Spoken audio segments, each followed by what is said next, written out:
Development or the Department of First. The Philippines ranked 72nd out of 195 countries in the 2025 KOF Globalization Index. Ramdam pa rin ngayong araw sa Asia, kabilang ang Pilipinas, ang epekto ng dagdag taripang ipinapataw ng Amerika sa produkto ng ibang bansa.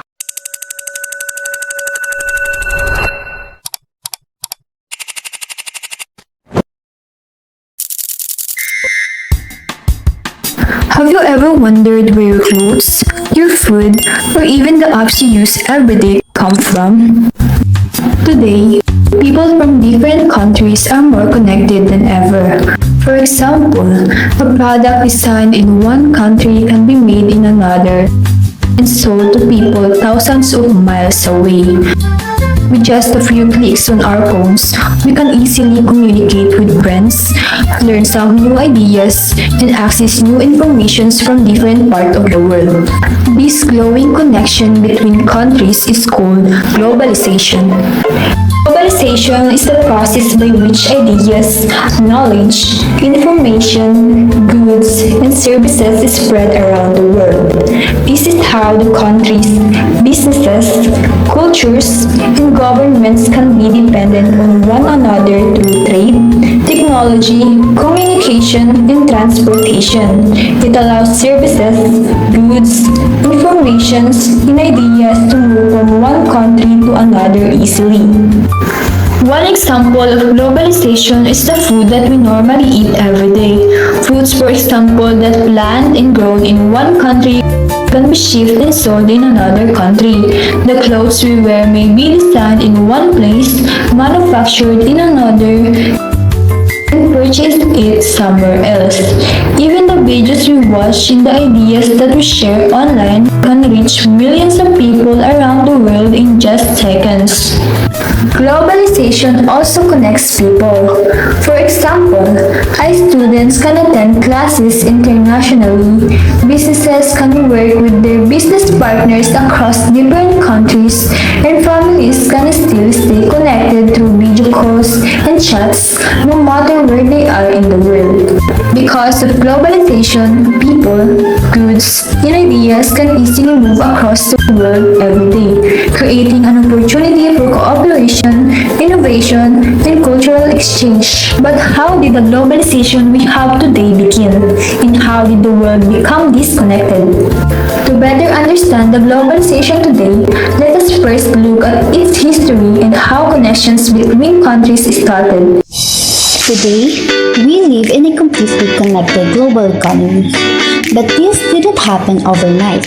It took thousands of years of human trial, error, and multiple innovation. Let's take a quick trip through time to see how we went from ancient dirt paths to a high-speed digital trading. The story of the evolution of early trade routes to modern digital globalization started 2,000 years ago with the Silk Road. For the very first time in history, luxury goods like Chinese silk and rare spices traveled thousands of miles over rough and dangerous land just to reach rich buyers in Europe. Trade was incredibly slow, dangerous, and expensive. It was mostly a luxury playground for the rich. But the Silk Road proved something powerful. It was when great empires protect trade routes, communities can connect across massive distances. And it was the very first part of a global network. Fast forward to the 1400s and 1500s. European explorers took to the seas, searching for faster ways to get those valuable Asian spices. The trade routes moved off the dirt paths and onto the open water, turning the oceans into a massive highways. A great example of this is the famous trade called Galleon trade. For the hundreds of years, the Spanish ships sailed all the way across the huge Pacific Oceans, connecting the three continents, like the Asia, the Americas, and Europe. And just like that, the very first international trade networks were born. New foods like potatoes, tomatoes, and chocolate moved across the world, completely changing how humans ate. By the 1800s, 1800s, the Industrial Revolution changed everything. Inventions like steamships and trains meant goods could move faster than ever before. But merchants faced a massive headache because how do you easily pay someone across the world when everyone uses different types of money? When they entered the gold standard, the countries decided to fix the value of their paper money directly to a specific amount of real gold. This meant American merchant, a British trader, and European banker all agreed on what their money was actually worth. This stable financial system acted like a green light for global business. For about a century, international trade exploded, creating the world's very first true wave of modern globalization. But that first wave crashed. Two devastating world wars and a massive global economic depression broke the international trading system apart. After World War II, the old rules completely changed. Countries saw that tying their money to gold was a terrible idea during a crisis because it was too inflexible. And eventually, the world turned to fiat currency, which is a paper money that isn't backed by a physical gold, but rather by the public's trust in the government that making it.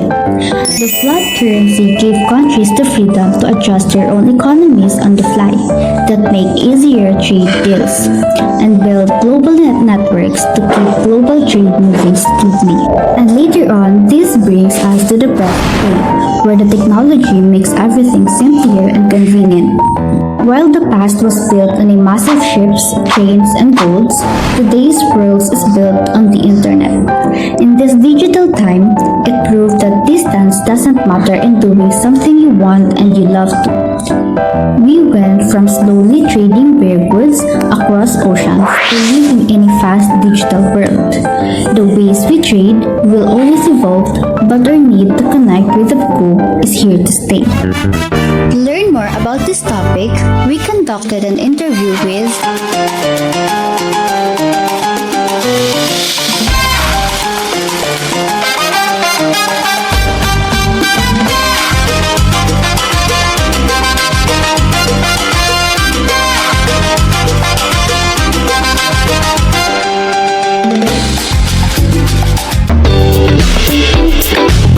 Connection. Opportunity. Connection. To me, globalization really improves because it helps other countries connect to each other, especially when it comes to trading and economic stuffs. Like, sa internet kasi, like, mas napapabilis. Kahit nasa bahay ka lang, makakahanap ka ng infos and work. Pwede mo siya pagsabay-sabayan. Pansin mo ba ang pagbabago sa iyong negosyo dahil sa imported goods, online selling o social media? Oo, kasi kahit mangga yung binibenta, marami nang kakompetensya kasi kahit sa online, marami na nagbebenta o nag-promote, ganun. Does technology and social media help or distract you in your studies? For me, social media does really distract me because pag may kailangan akong gawin, tas nag-scroll lang onti sa YouTube, di ko alam na ang dami ko na palang na-scroll, nakakalimutan ko yung schoolwork ko, kaya nanidistract talaga. Does globalization help you balance your work and studies? Siyempre, because of internet, mas napaghahati ko yung oras, like, sa pag-work sa gabi, like, and sa umaga, nag-aaral ako. Ano ang hamon na naranasan mo dahil sa globalisasyon? Naging hamon sa akin kasi daming tumataas mga presyo ng bilihin, pamasahe ng mga sasakyan.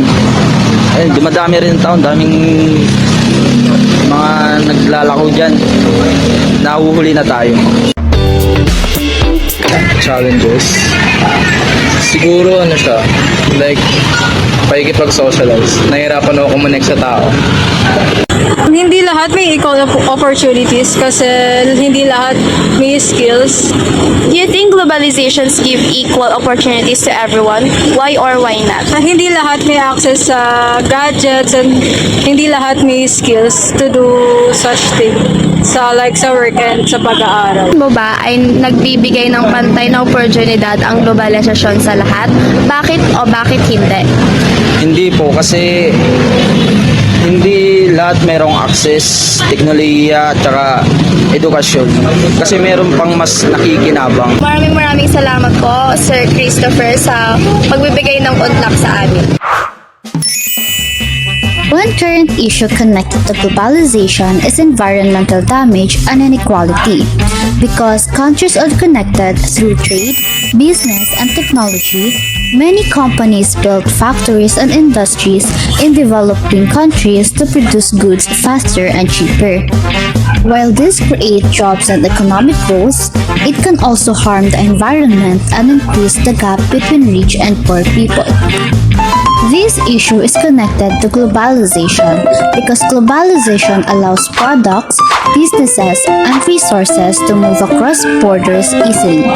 As countries compete in the global market, some companies focus more on a profit than environmental protection. This leads to pollution, deforestation, waste problems, and the loss of natural resources. A real-life example in the situation in some parts of the Philippines, we in coastal and urban communities, due to rapid industrialization and urban development, some areas experience flooding, pollution, and improper waste disposal. In Metro Manila, heavy urbanization and economic growth have also increased traffic, air pollution, and inequality between communities. Some indigenous groups in Mindanao also experience environmental destruction because of a large-scale projects connected to global businesses. Globalization can also affect culture because of the influence of foreign media, trends, and products. Some traditional practices, languages, and local identities slowly disappear. Many young people today are more influenced by a global culture through social media rather than local traditions. Even though globalization is ideal and it comes with a lot of challenges, it also gives countries and communities a chance to work together. One way to do this is through cooperation. This is where governments, organizations, and local communities share what they know, money, and technology to solve problems that affect everyone. In the Philippines, the United Nations is helping with projects that aim to improve services, protect the environment, and support people who need it most, like indigenous people and families who do not have a permanent home. The Philippines Community Resilience Project, also known as PAGILOS, is an example of what can be done. This project is funded by the World Bank, supported by the Food and Agriculture Organization Investment Center. It helps communities that are vulnerable to climate change and disasters. It also improves their livelihoods, food security, and local infrastructure. The project focuses on things like controlling floods, protecting slopes, and using practices that are smart for the climate. This shows that when the world works together, it can make a difference locally.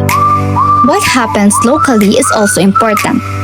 Communities and local governments in places like Del Carmen, Surigao del Norte, for example, have shown that planning, talking to stakeholders, and working together can reduce poverty, improve health, give people clean water, and make communities stronger. These examples shows that when people work together, globalization can be a thing. This is connected to the Sustainable Development Goals, or SDG 17, which is about partnerships for the goals. It encourages countries and communities to work to achieve sustainable development. It shows that hope is not something you feel. It becomes real when the world and local communities work together. The Sustainable Development Goals plays an important role in addressing global challenges. One of these is SDG 17, which focuses on partnerships, encouraging countries and communities to work together. In the Philippines, the Community Resilience Project, also known as Pagkilos, shows how collaborations can create real change. Their efforts prove that SDG 17 can truly make a difference. At the end of the day, globalization is not only about numbers or technology, but it's mainly about people. We need to ask ourselves, how do we use this modern digital globalization to help the people who need it the most? Because the real success isn't just about how fast money moves, it's about how the people build a better global society by focusing on kindness, fair sharing, and equal opportunity. With this, we can make sure the future of global trade is something we can all be proud of. And it's a daily reminder that the choices we make today shape the kind of world we live for tomorrow.